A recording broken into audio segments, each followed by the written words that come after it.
Interest. First of all, I'll declare an interest in item 6. Any other?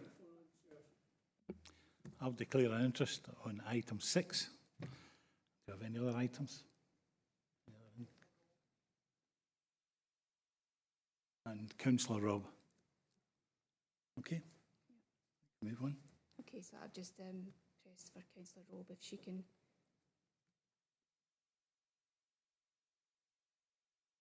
Councillor Rob, if you can hear us, can you now declare what your interest is? Thank you. Hello everyone. Yeah, my interest is in the community grants item 7, and it's because I'm a member of Allah's Allotment. Yeah. Right. Item 2, minutes of previous meetings. You all have a copy of it? Okay, I'll move that as an accurate record. Can I have a seconder? John Anderson. Okay. Thank you. Item 3, this was Councillor Fagan asked me to include this in the agenda, which the officers have already did. A slight change, there won't be 2 of them on Zoom or Teams. It will only be Lee Howie, and I'll hand over to Lee Howie to give us an introduction of what our group's doing.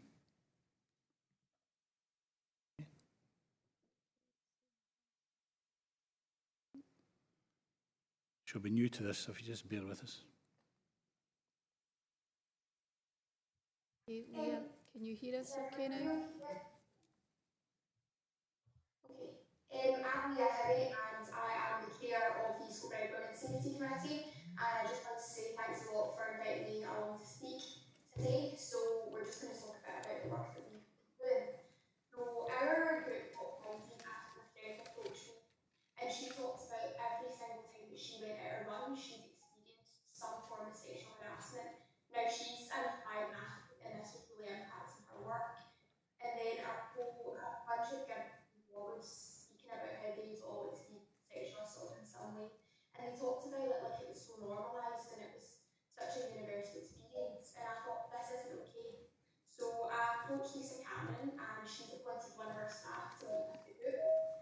We have been meeting fortnightly over the past few months, and we've arranged talks with Police Scotland, with VASLAN, with the Young Women's Movement Association, as well as Lanarkshire Rape Crisis and Women's Aid. We were founded in March and we're currently awaiting a response to our charity application with the WSCR. From there we hope to access funding to start up leafleting and further campaigning and to allow us to really engage in the community. In the meantime, we've been campaigning via social media and doing other work around the community, and so far we've gained a good following. So, Escobridge Women's Safety Committee, our group name, we got a poll and we felt that this name best represented our focus, which is to really help women reclaim their safety in the Escobridge community. However, we're not exclusively focusing on women, and we understand that men and other people will experience sexual harassment, and we want this to be reflected in all the work that we do. So some aims of our work, we are reaching out to promote to everyone what's acceptable in society in terms of the treatment of others and the impacts of assault. We want to really educate people on their actions and support those that have been affected by it. So some things we want to consider is the criminality of gender-based violence and the mental health, the impact on people's mental health. We really want to ensure that people feel safe in their community. We also want to show that people feel angry because they feel like a lot of their autonomy and their freedom has been taken away at the hands of sexual perpetrators. We also want to bring in ideas of sexuality and race and how these can increase instances of sexual assault. And although we don't offer support services, we are there to raise awareness. And so we've contacted some support services such as Lanarkshire Rape Crisis, and they are happy for us to advertise so people know that these resources are out there and there's people there to help those that have been affected by sexual assault. So we've had a meeting with Police Scotland. They've been very supportive and they really want to help us promote this idea. They want to make clear the legislation that's out there, but they also want to discuss the individuality of the impact of assault. So, for example, someone might be catcalled and just brush it off, whereas someone else, it might have a really long-standing impact on them. And if that's the case, we want to highlight the reporting process and just let people know that there's clear legal action out there that can be taken. We've also spoken to campus police officers within Calderglen High School, and they are happy to promote it in schools via assembly. That takes me quite nicely on to education. We want to bring this in at an early age, so primary sevens going up to high school, maybe even earlier. We want to really promote what's acceptable in terms of consent, and we want to make clear the impacts that sexual harassment can have on people. We hope that by delivering this to youth, it will really prevent the next generation of people experiencing this and carrying it out. Rape Crisis and Violence Against Women Scotland have said already that they would help us to deliver talks on gender and sexuality-based violence. So just a kind of general programme. We've been working with the police, and they are hoping to give us a statement that we can put in any future leafleting campaigns to give info to the community about reporting and the criminality. We want to give out leaflets in all areas of the Escobridge community, especially focusing on areas where women most commonly don't feel safe, such as in pubs and in gyms, just to kind of spread the word on what's out there. We'd also hope to maybe do a lettering campaign, putting out to parents to encourage them to have a conversation with their children, to just discuss boundaries, consent, also open up the conversation if they've ever been subject to any sort of harassment, bullying. This might even go on to identify any underlying issues and open up conversations about gender and sexuality issues, because we really want to kind of help tackle these problems and normalise what's out there. The police have also agreed to contact local newspapers to help us promote our campaign. We've already been mentioned in the Escobridge News for our work with Lisa Cameron, which seemed to go down really well.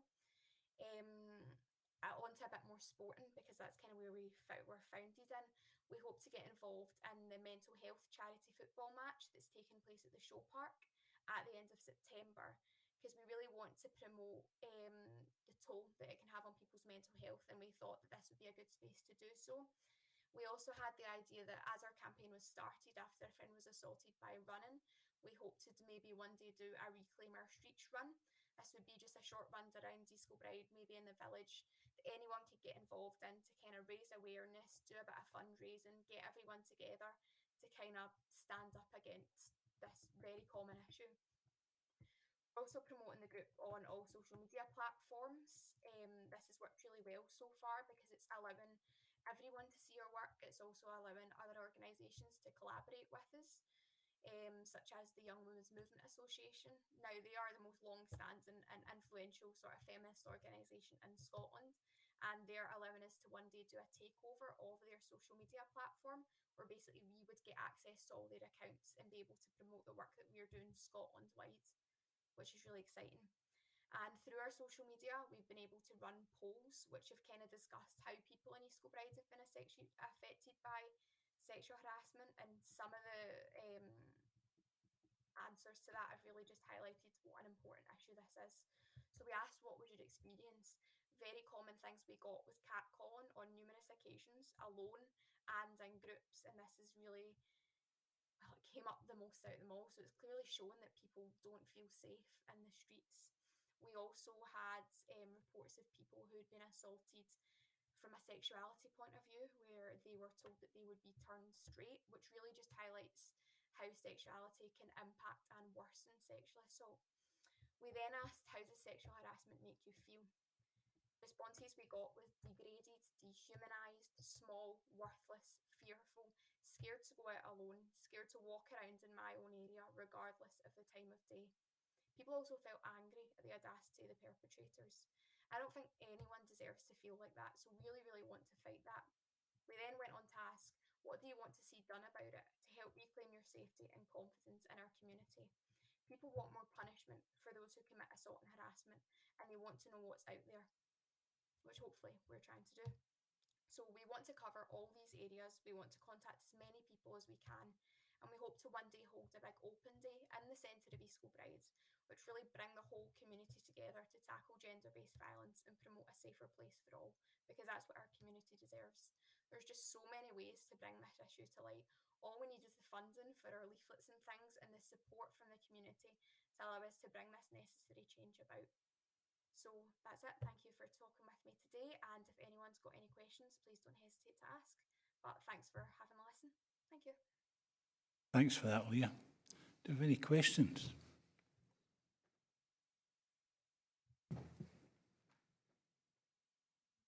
No? Joe?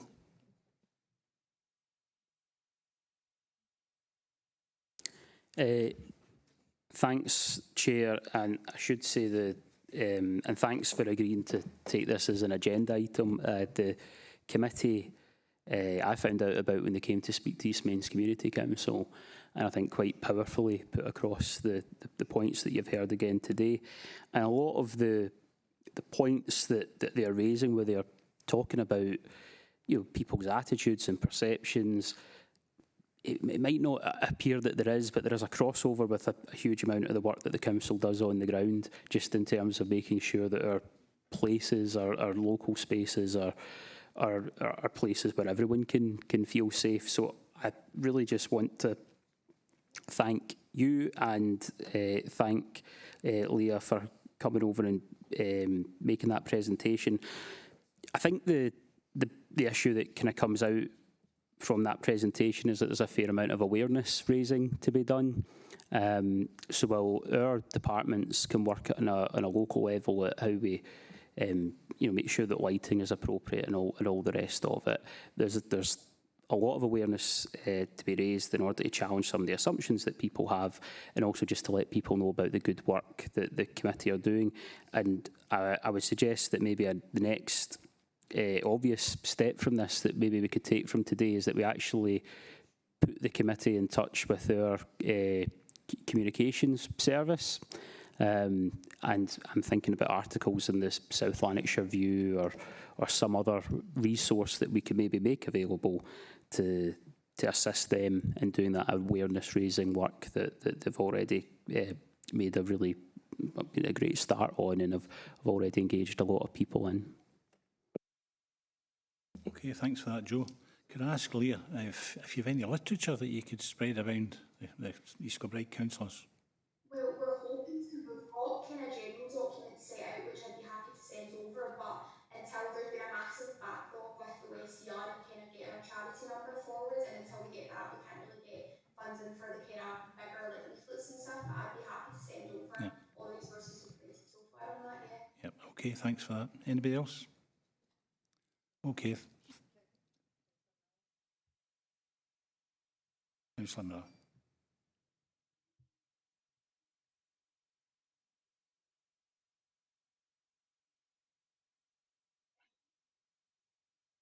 Hi there, Leah. Thank Hiya. you very much.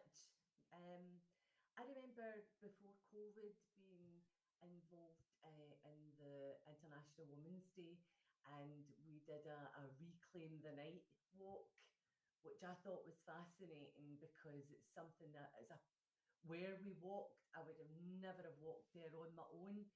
And I was just wondering how many people maybe come to you about the underpasses, and in terms of maybe CCTV, women and men, because I can understand the strategy way back in the 1950s when, Patrick Dolan thought people could walk, and you're always walking almost like in a park. And that is the way that it has transpired, but it's given us dark underpasses, Yeah. where people, youth do hang about. We've got a lot of problems with graffiti, and I think it would be lovely to be able to reclaim that. And I was just wondering if that had been raised, Yeah, that's been because I'm aware of women's safety. definitely that's been a big thing that's been raised initially. The friend that approached me, she lives and she runs in the Murray, where it's an area with lots of underpasses, and so right from day one that's been a thing that we've really been seen as a big problem. And when we were speaking with the police, they'd also said that that's a thing that they're really struggling to tackle, as especially when it is dark, it gets so shadowed that it's hard for them to kind of, obviously they don't have the force to put people out there where it really seems to be needed. Basically every instance that we've had has been in a kind of area that just doesn't feel safe for people to walk in, like the underpasses and stuff like that. So I definitely feel like having a kind of increased CCTV and letting people know that like that's actually out there for them to feel safer would definitely go a long way. But unfortunately, it's a lot of work to tackle. But yeah, definitely.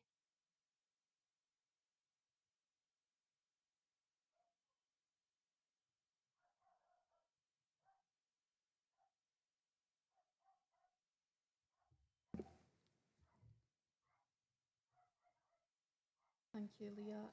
There don't appear to be any other questions for you. You are free to leave the meeting if you wish, or you can stay for the rest if you want to. Okay, brilliant. Thank you. Thank you. See you later. Okay, if we can move on. I'll move on to Police Scotland. If I could introduce Chief Inspector Stephen Mcgovern and Sergeant Scott Anderson. Over to you.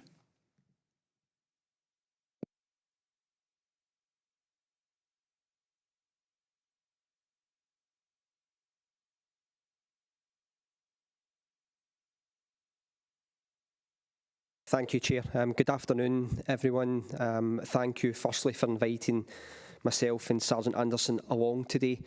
It is good to start to meet people again gradually in person following the last couple of years when it has been challenging.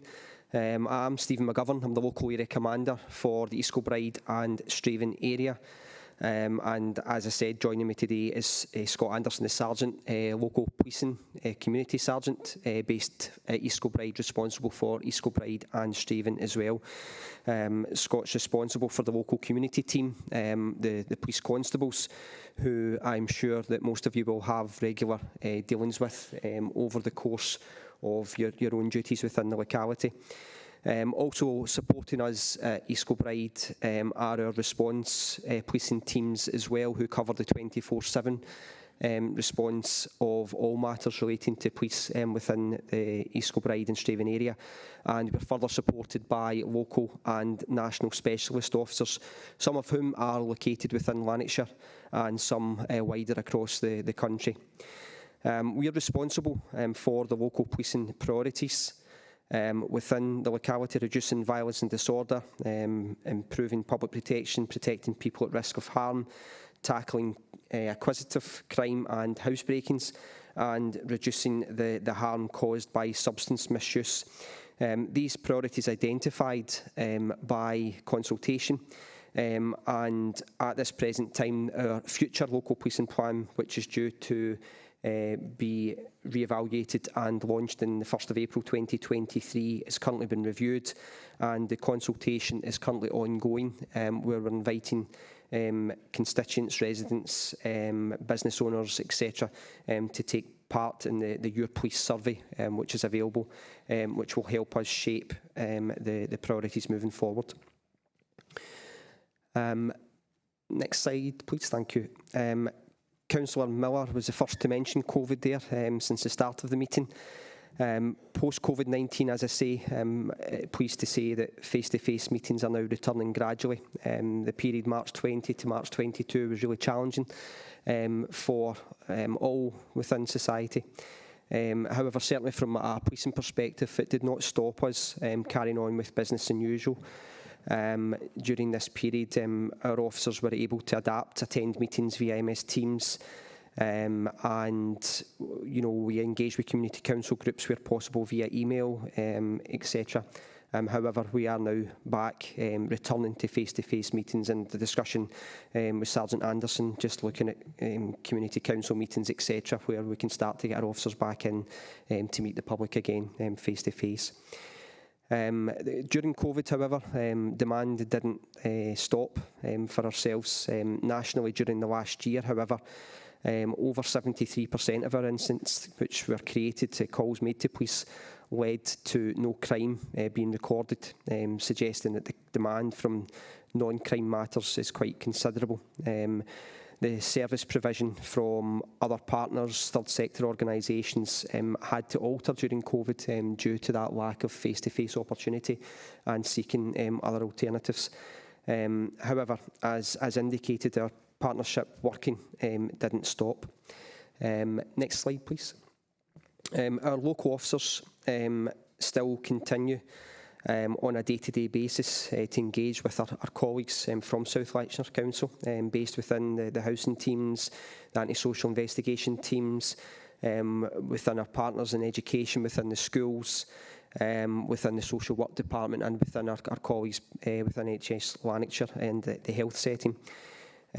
We do this in an effort to improve the local area collectively, looking to detect and deter crime, ranging from anything from vandalism, graffiti, where we'll link with environmental services, to higher level multi-agency meetings, where we require to have safety plans in place for vulnerable members of the community, looking at preventative action in relation to repeat offenders and so on. We continue every Wednesday to meet again with partners at the Community Safety Hub meetings, with our partners in House and Antisocial, Scottish Fire and Rescue Service, where we'll look at problematic tenants, local areas of concern, looking for joint tasking in an effort to try and reduce antisocial behaviour within the locality. I mentioned education there as well, and so too did Leah. Mentioned the school-based officer, PC Smith, who works full-time between Calderglen High and Duncanrig Secondary, in an effort to try and carry out preventative measures.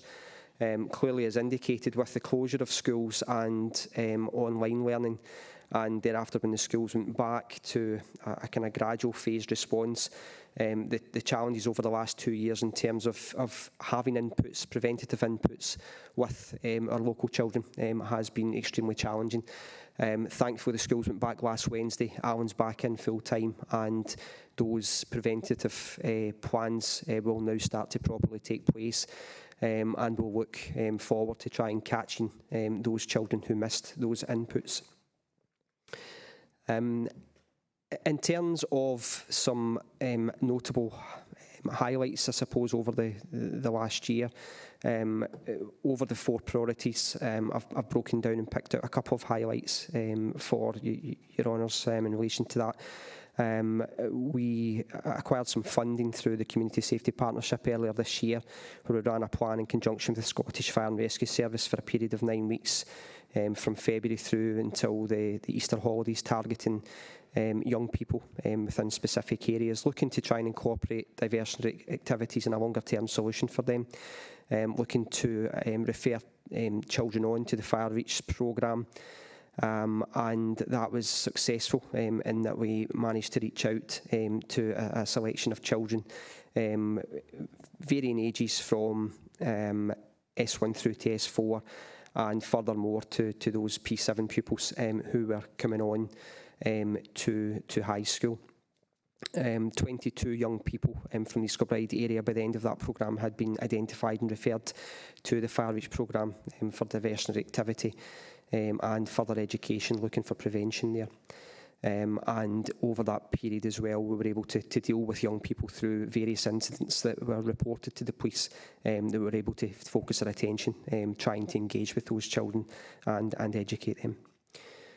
Next slide, please. In terms of protecting people at risk of harm, so that varies across the board. The first piece of good work, which Scott himself was responsible for, along with his team at Crosshouse Primary School in April this year, in an effort to try and target speed offences and road safety. We utilised a Unipar speed gun to monitor driver speed within the local area, educating parents and other road users around the school at the time.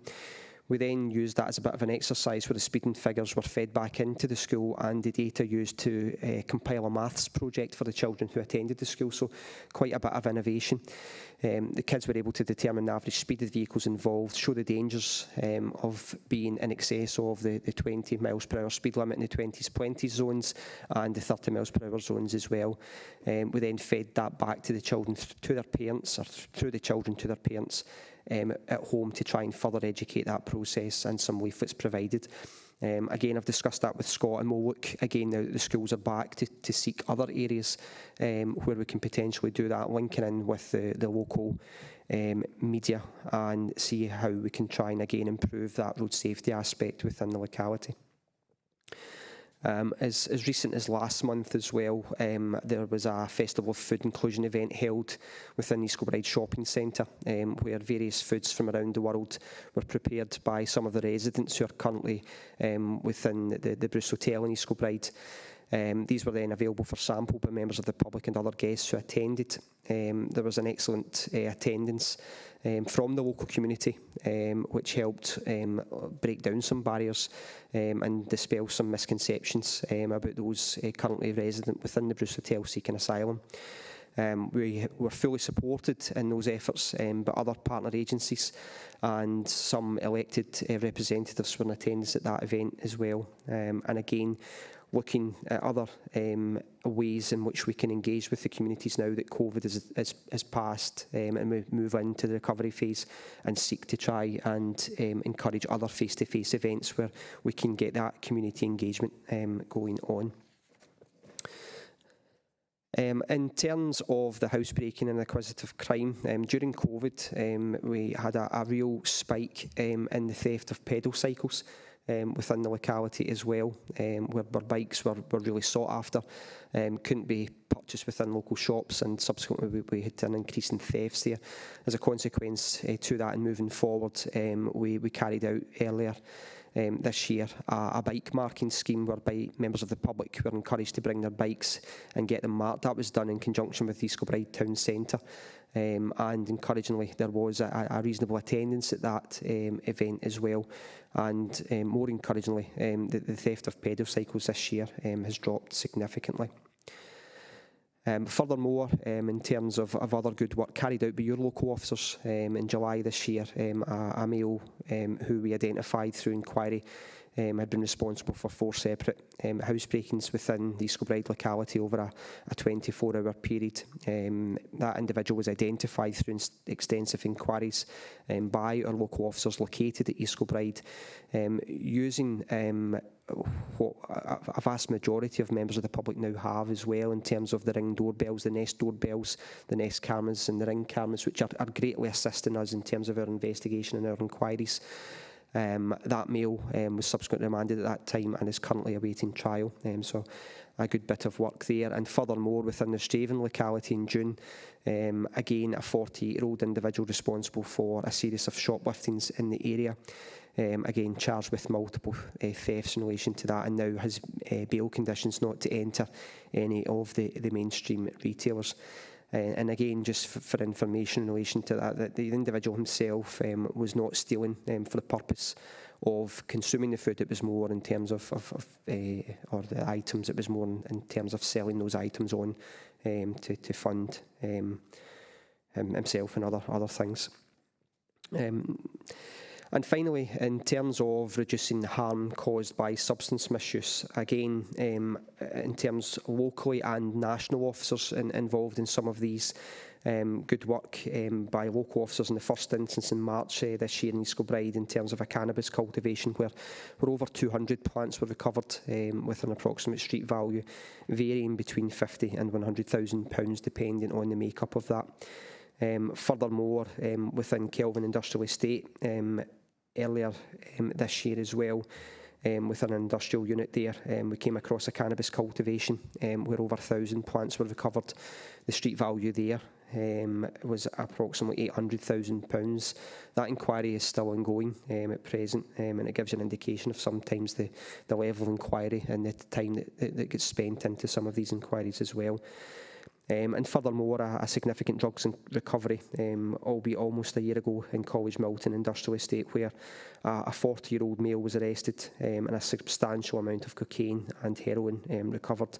And that incident itself did involve the support of some of our national resources based across the country.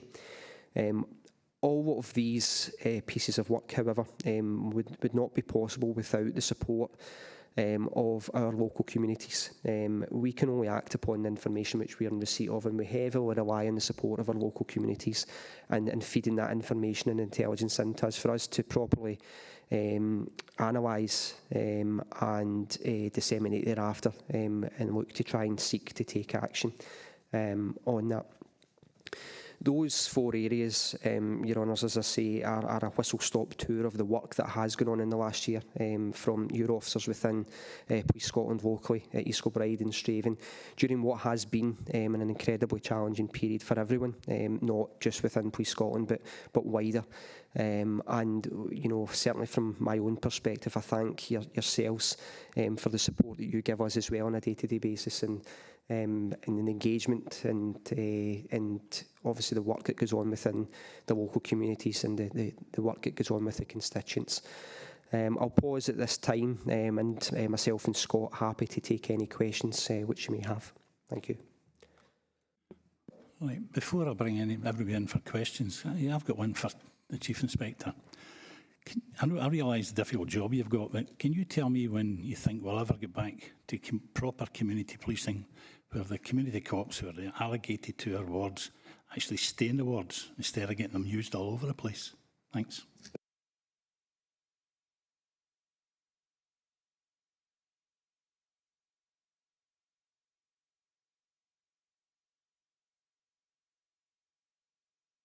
That's us now. We do have 2 community police officers per ward, which Sergeant Anderson here supervises.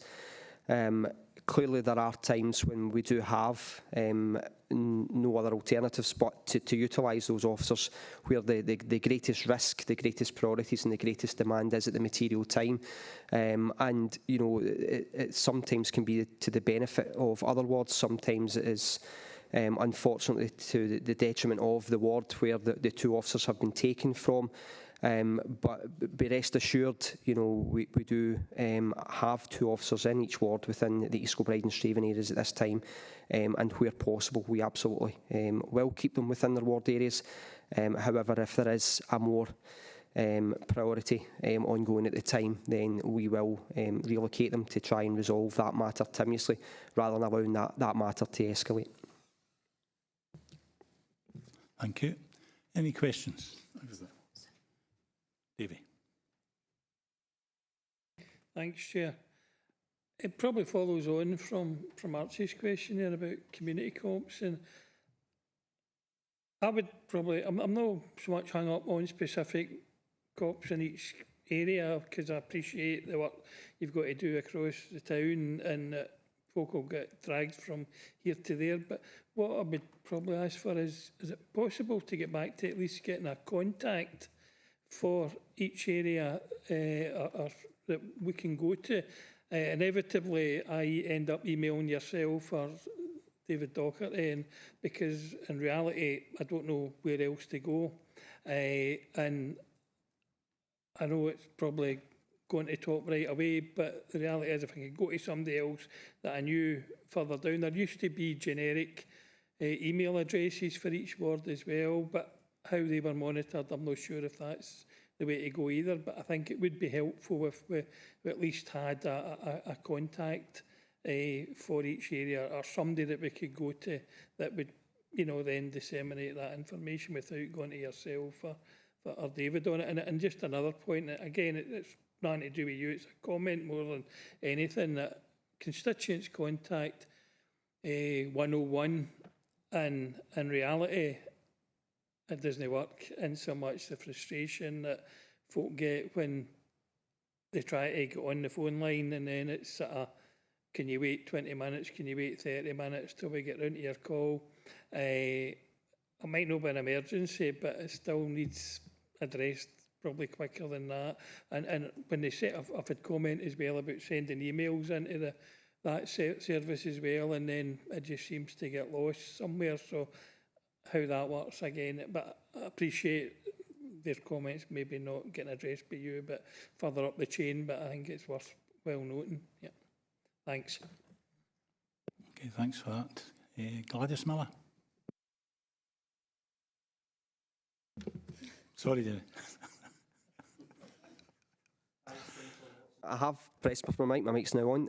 I'll take both of those questions.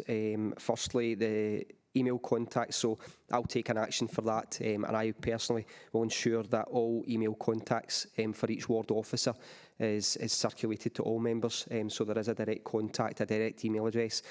So just as I said, the structure is at Escobridge. It's myself as Chief Inspector, it's Inspector Dockett, who you're absolutely right is Inspector, it's Sergeant Anderson, and there's thereafter 2 constables for each ward. So for each ward, I will circulate the 2 constables responsible for each, and I'll do a list.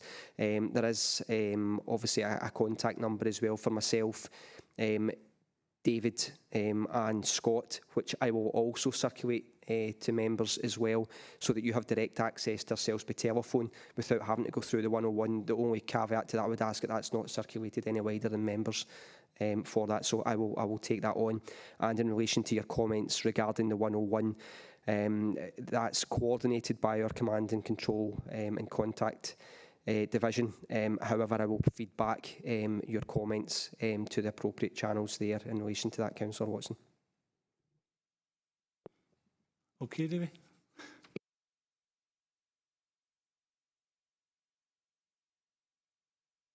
If we just give Gladys a wee minute to pop in.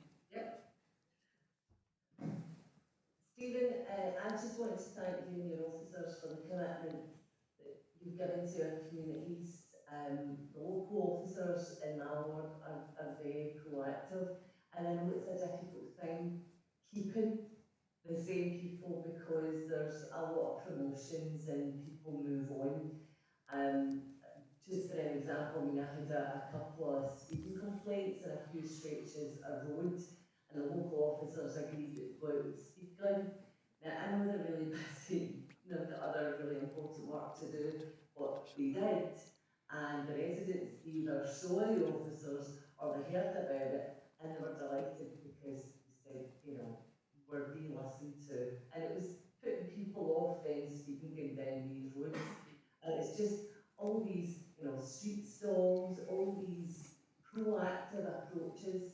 And I believe that, people are getting used to seeing them in the street, but I just wanted to thank your officers and yourself for the commitment and the help that I've received in my ward. Okay, thanks for that, Gladys. Margaret Cooper.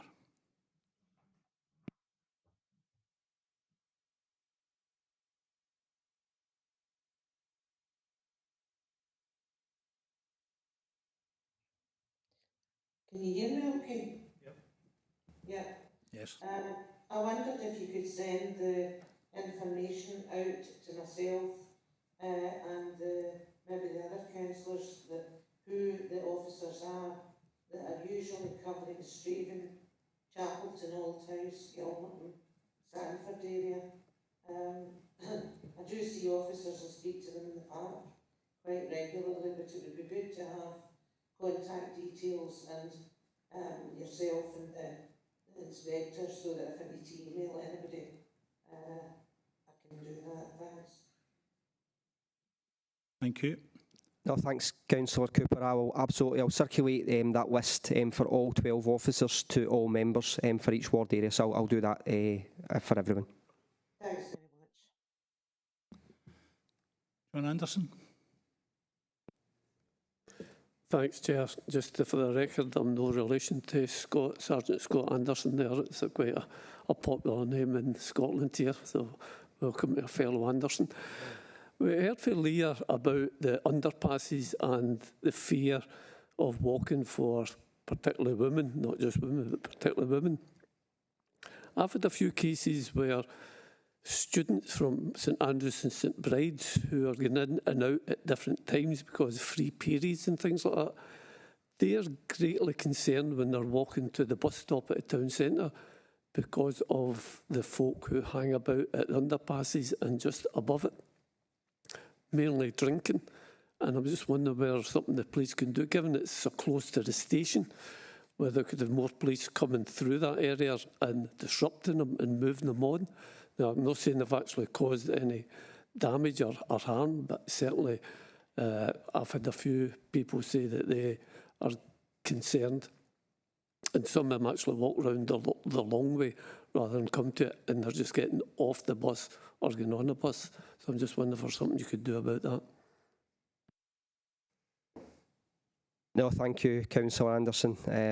yes, firstly, Leah mentioned in her input that she's been in contact with Police Scotland. Part of that contact has actually been with Sergeant Anderson, so that there's already that direct link there as well. In relation to the school and underpasses, so I mentioned our community policing team. We have 2 officers who are responsible for the town centre and the immediate vicinity, and that is an area where they frequently patrol. Equally, because of the location of it, our community officers again will very often use that as a route to go to and from their other ward areas as well. So it is an area that is given plenty of attention, and we will continue to do so in relation to that. But, you know, should any member come forward, constituent rather, come forward, you know, indicating that they believe there's an issue, then please feed that into us, and we will certainly take action to try and, you know, mitigate against that. Ali.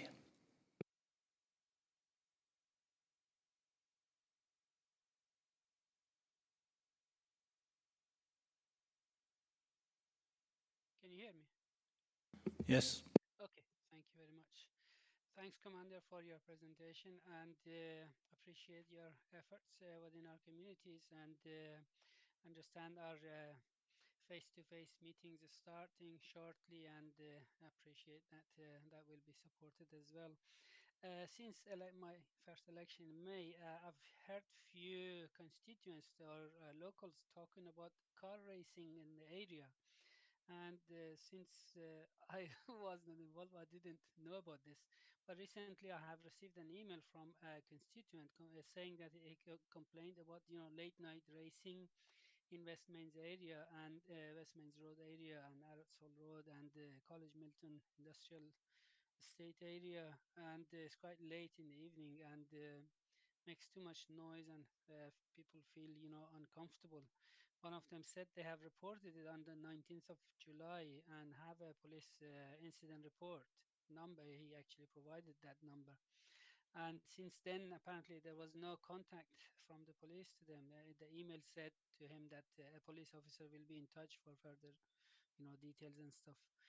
We haven't had any update. I wondered if it came to under your radar, and has anything been done about these things? It's within the Stuartfield area. I'm in Ward 9. Thank you.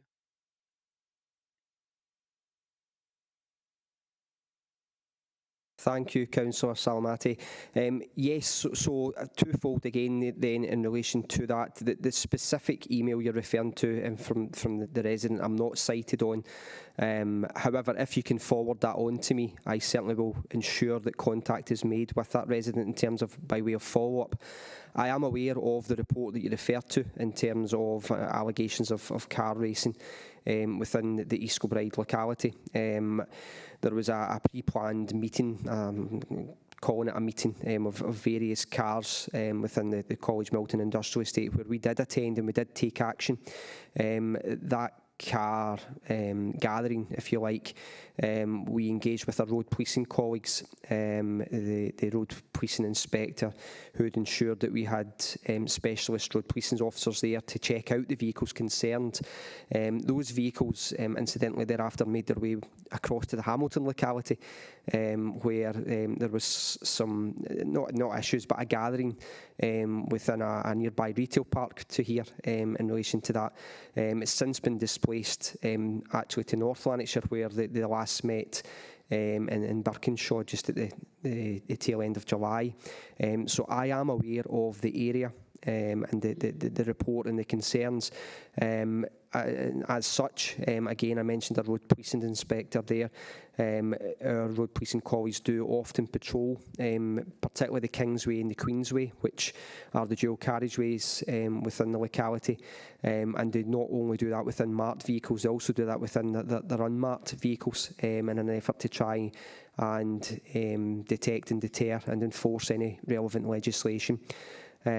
So to summarise there, I am aware of the issue, dealing with our roads policing colleagues and our local officers looking to try and resolve that matter. But in order to try and provide a quality of service to that specific resident, if you can pass that email on to me, I will certainly ensure that that constituent is contacted by a member of my team. Thank you very much. I will find your email and forward it to you. So I will circulate, as I said, the contacts of my local officers to all members today, and within that will be my own personal email address, which will then open up for yourselves to make contact with me. Thank you.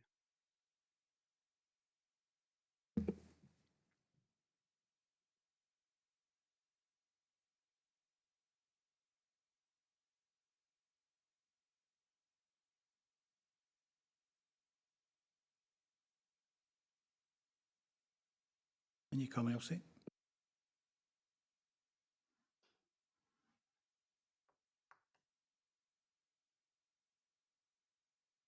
Hi there, can you hear me? Yes. My question is just on a previous meeting, they were talking about the recruitment for Police Scotland, and just because of obviously a couple of people have brought up they try and as much as possible keep the community police in their own wards, I was just looking for an update on the recruitment process. Thank you.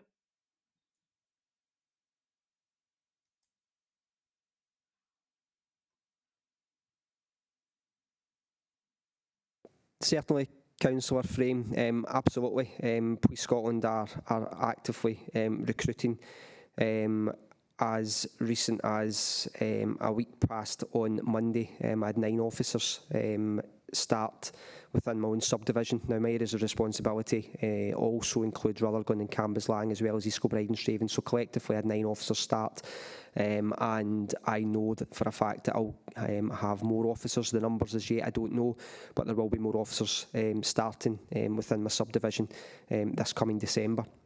So we are actively recruiting, and the intakes are as such that, again, due to COVID, our recruitment did drop back because we weren't able to train officers in great numbers for safety reasons. And, you know, that very much is now active in terms of Police Scotland nationally, but locally we are receiving new recruits every quarter. So I can assure you that's occurring.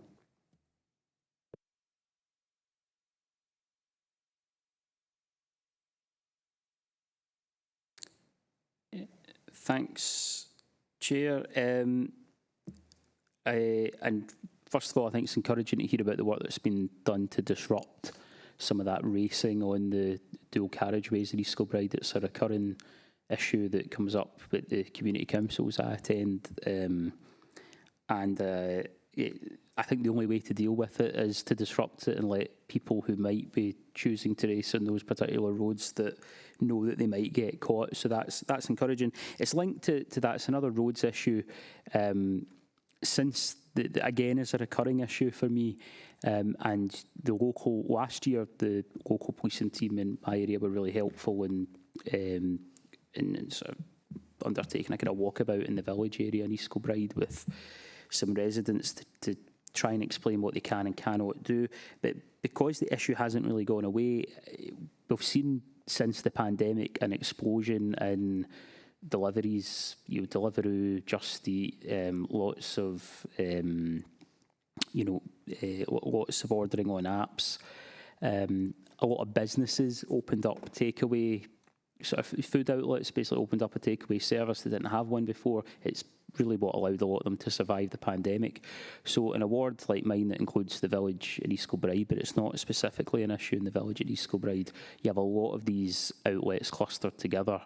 The roads issues, the parking issues, the road safety issues that creates is actually quite significant. And while we can do a bit of outreach and try to explain some of these issues to the outlets, the issues do recur.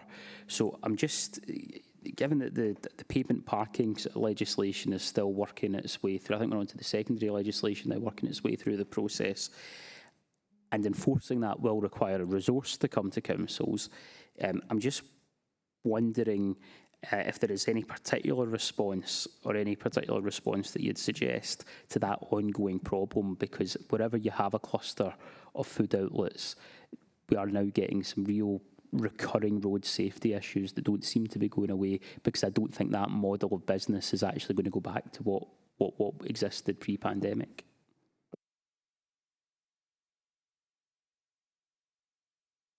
No, thanks, Councillor Fagan. I'm aware exactly of the issue you're referring to, and I'm aware of the walk-around which was carried out by officers, where we did seek to obviously engage with business owners. One of probably the issues we have and the challenges we have is that some of the drivers are not directly employed by the businesses themselves. They are obviously employed kind of secondary through the various different apps that are utilised.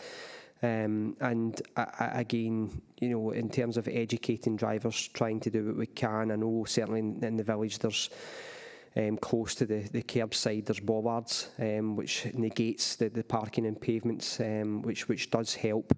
But it's certainly something that I'll have a discussion with Sergeant Anderson, Inspector Docker, to see where possible if we can do something in terms of a visible police deterrent to try and engage again with the businesses and their drivers to try and negate that and obviously try and reduce that burden on the community.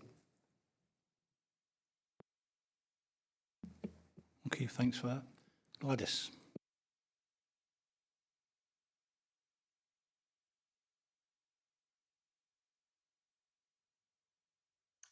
Thanks, Chair. It's going back to what Ali said when he was discussing about the boy racers. Ward 8 at the Straven Road is a favourite of the racing team at night, and I know that they start off in Hamilton and work their way through the circuit of roads in Escobridge. The length of the road at the Straven Road really prohibits a speed gun. And I know that cameras are expensive, but I think, you know, if we could work together with the police, I mean, we could be working with roads and looking at what measures we could put in place. You know, Rutherglen have these, is it minimum speed cameras? And that is clearly a deterrent. So I'm just thinking if it's something that we can all work together, if we can work with roads, if all these Kilbride councillors can work together and work with roads and see how we can overcome this.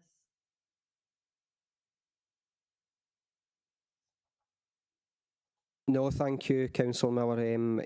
Yes, on a personal basis, I meet quarterly with the chair of the Lanarkshire Road Safety Governance Group, who is President Police, it's Superintendent Andy Thompson, who's a partnership superintendent for Lanarkshire, and sitting on that group are representatives from South Lanarkshire Roads, Transport Scotland, North Lanarkshire Roads, and collectively we look at local issues and seek to see what the best way forward is. So, you know, if there are specific areas within your locality, then feed them into me and I'll take them to that group as well. And, you know, and I'll obviously take it through that group whilst members are taking it themselves through roads within the local authority as well. And hopefully, you know, again, a joint up approach, a partnership approach, we can try and tackle some of these issues.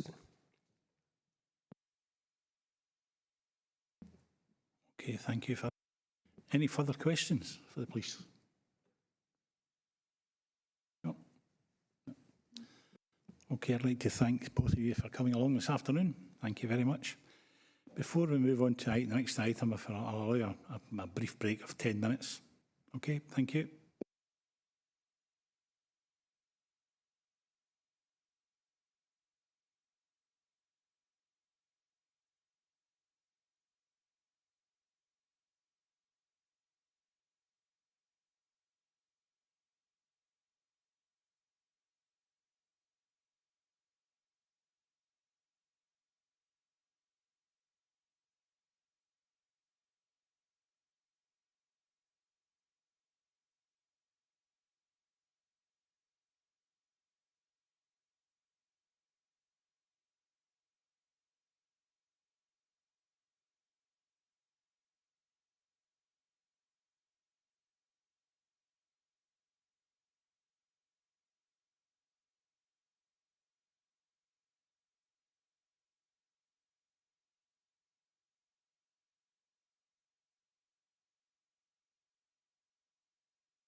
Right, folks, we'll just get started again. Item 5, PB, budgeting for footways, and I'll hand over to Martin Muir.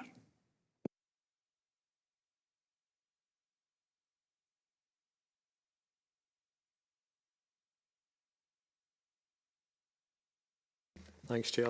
My name is Martin Muir, Road Area Manager for Escobridge.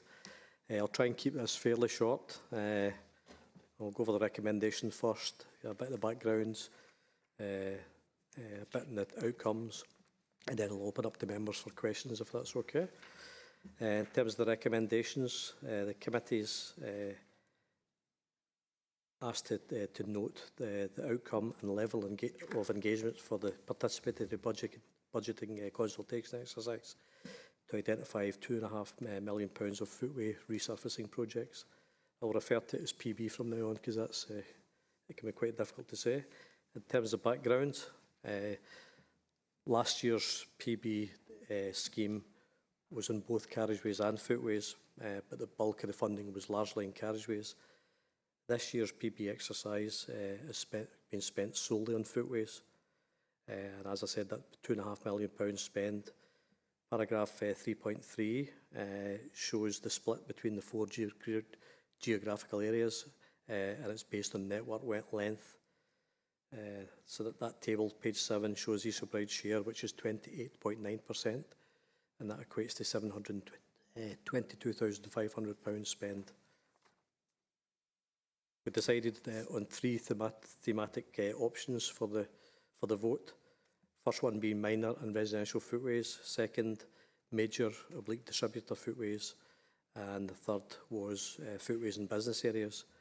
And with a consultation which ran between 22nd April 5th to 5th of June, which was 6 weeks, that was chosen, quite a lengthy sort of consultation period, but last year it was felt that the 2 weeks was a bit on the short side, so we were keen to make sure that as many people as possible got the chance to vote. As noted, there was a separate vote for each area. Appendix 1, page 12, shows the results of that. In Escobridge, there was 705 votes cast. And there's a note within the report to say that both Escobridge and Campus Line Rutherglen areas were underrepresented in the vote. In terms of the vote for Escobridge, first vote went 61% to minor and residential footways. Second place in the vote, 25% to major and distributor footways. And third vote was 14% for footways in business areas. Now, we had already predetermined that we would split the funding 3 ways, 60% to first place, 25% to second place, 15% to third place. And you'll see the actual vote for Escobridge came out very, very close to the predetermined split anyway, so that was heartening to see. Paragraphs 4.8 and 4.9 and pages 8 and 9, that shows really just what I was talking about there, the underrepresentation of Escobridge in the vote. Page 9, paragraph 5.1 shows the allocation. You'll see there Escobridge's total share, £722,500, and split as shown in the table for each of the first for the 3 votes. And on Appendix 5, page 17, that shows the actual schemes chosen for each of those votes in the Escobridge area, and also there's a further £325,000 detailed at the bottom of that appendix. That was capital money already allocated to footway resurfacing projects. Just a couple of things just to note before wrapping up. All participants who supplied an email address, they'll be notified of the result. Appendix 2 and the report shows everything you would want to know about the vote, the various gender, ethnic minority, ethnic representation, age. So there's lots of information there for anybody who wants to delve a wee bit deeper. And one thing, a final thing to note, just it's quite an ambitious programme of works, and with the various sort of difficulties we've had this financial year in terms of procuring services and getting materials, it's possible that some of the spend may need to slip into next financial year. Hopefully not. We're certainly targeting doing it all, but there is a chance that some of it may slip. It's really just to open it up now to members' questions, Chair. John Anderson. I just noticed, and this probably applies to the different business areas, Colville's Place in Escobridge is within the Kilbride Industrial Estate, which doesn't belong to the council. Are these footpaths adopted by the council, or are we spending money fixing up footpaths that other folk who own these industrial estates, which are in a complete shambles and a mess, I must say? I just want to know, and with the other business areas, are we spending council taxpayers' money fixing up for private developers? Thanks, Chair. Just to reassure Councillor Anderson, the footway selected there in Kilbride Industrial Estate, that is an adopted footway. We only spend on the adopted road network, road and footway network. Just to reassure you. Jerry. Thanks, Chair. It's just an observation, but it's an observation I've had on my days since this came in, so it will be a surprise to a lot of people. It sounds very democratic, it sounds wonderful, and we ask everybody to get involved. And then we go to point 5.2, which to me is the most important thing. I'm not a roads engineer, I'm not a roads manager, I know nothing about roads, and that's why we employ these people, because they're the experts. And I look at the thing and I say, well, this is what people are saying we should be having, and it's great and it's magic. Surely the best criteria is quite simple, and it's embedded in number 5.2. This ensures that funds are targeted, that those footways that are in the greatest need of repair based on engineering judgment. In other words, Chair, and I'll be quite blunt, local government has been starved of money, and yet we're going through all this so-called participatory budgeting to get answers off of people. And see, at the end of the day, it's the experts that tell us where money should be spent. Thanks, Chair. Just an observation. Thanks for that, Jerry.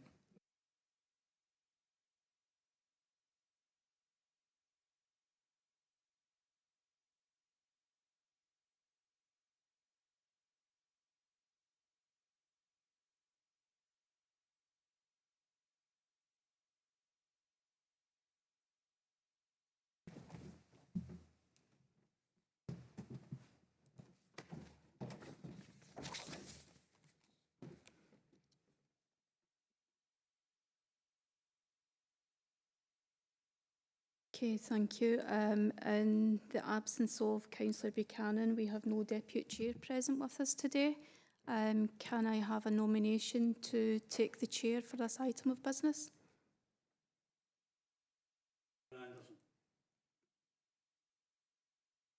Councillor Anderson, are you happy with that? Yeah. That's lovely, thank you. Geraldine.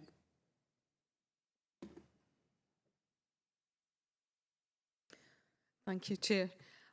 This report is the outcome of the survey and consultation exercise that was carried out earlier in the year to identify areas where Escobridge at 75, the 75th anniversary of the new town, could be celebrated.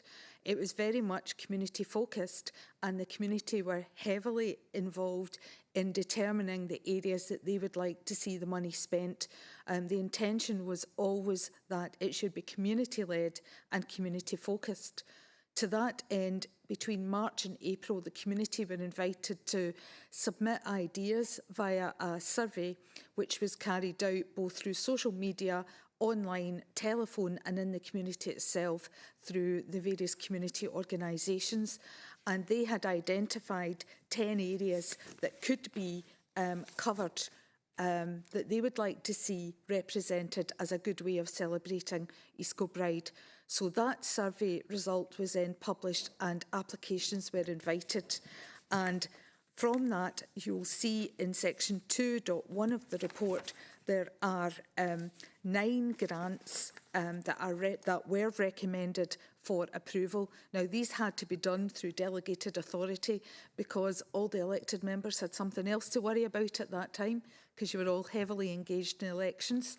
And so the decision was taken by the Executive Director of Finance and Corporate Resources in consultation with, and it says in the report, Chair, but it was with the Deputy Chair of the Area Committee, because the Chair had declared an interest in one of the items. So the items you see before you, there were 6 of them that met completely the criteria, and these are the ones that have gained the highest awards.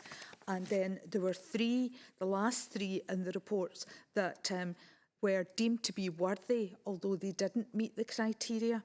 The total budget was 10,000, and that had been set aside from last year's money, the money that was carried forward from the Area Committee, and the 10,000 has been spent in these awards.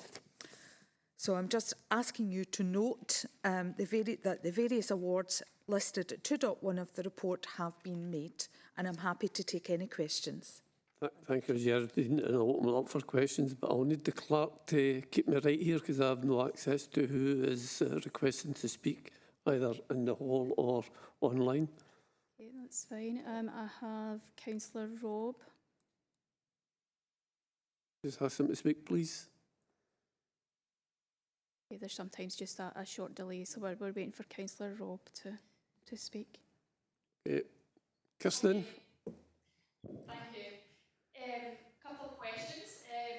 One, could we have a copy of the survey results? It'd be really interesting because when you ask people for their ideas about Escobridge, people have many ideas, and I think they could be useful for the ideas for future regeneration of the town. So that was the first. The second is maybe a request building on what I asked at the last area committee. I really enjoyed the council's 75th anniversary video. I think it highlighted a lot about what's special about Newtown. But I think it's important going forward that we protect what's special about Newtown, but also look to the future as well. And to that end, I'd like to request at a future meeting that we hear back from people who are really driving the town improvement and regeneration. I'd like to get an update from the Escobridge Task Force, Smart Sustainable Escobridge, and there's also a new community partnership developing through the community empowerment team, community-led, but it's about different community groups working together to identify larger opportunities for regeneration of the town. And it's to ask if that sort of level of drive about having a town vision and getting updates about what different groups are involved in and how we can all work together and support that would be brilliant for future meetings. Thank you. I don't think Geraldine would be able to decide what the future meetings are. I think that would be down to the chair of the area committee, who's absent at the moment, but I'm sure he'll get to know with the suggestions. I think you might be able to answer the first one regarding the results of the survey. Geraldine.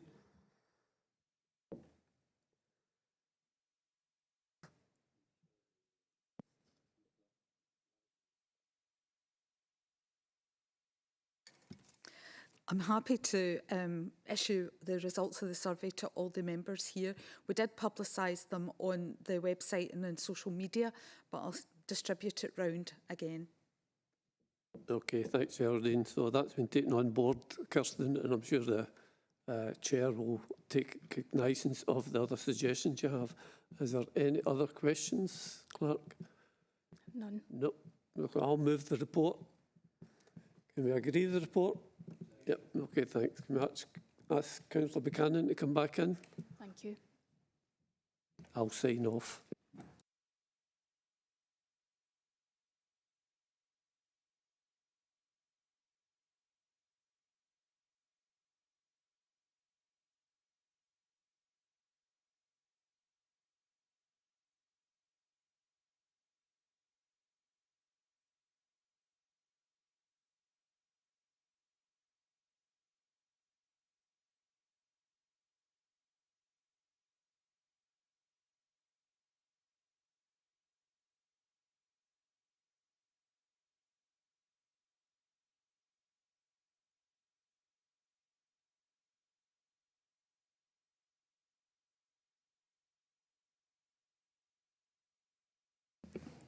Okay, thanks for that. Where are we? Items for community grant applications. If I could ask Councillor Rob just to leave the room and we'll deal with the rest first. If you tell me.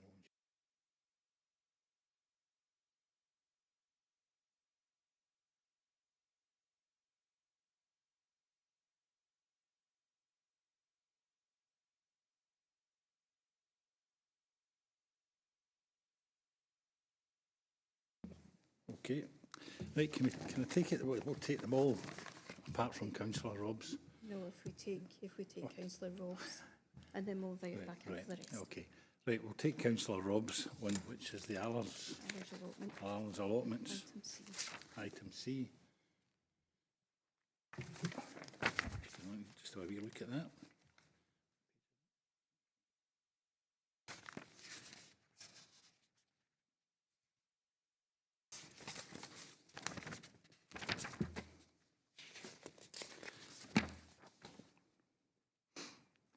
Right, you'll see that the recommendation is for £240. And that's determined ultimately by the committee. Can I take it that we're agreeing that? Are we quite happy? Okay, right, thank you very much. Can you invite him back in again?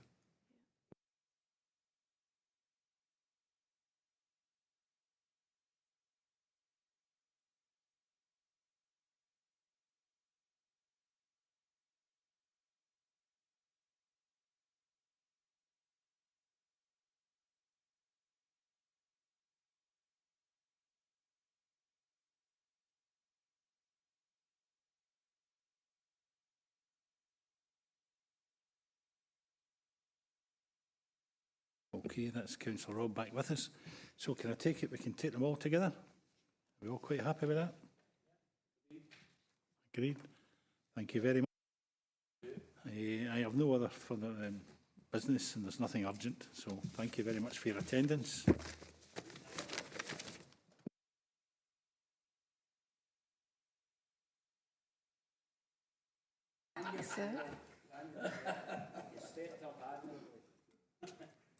None of done by the way, I'm telling you.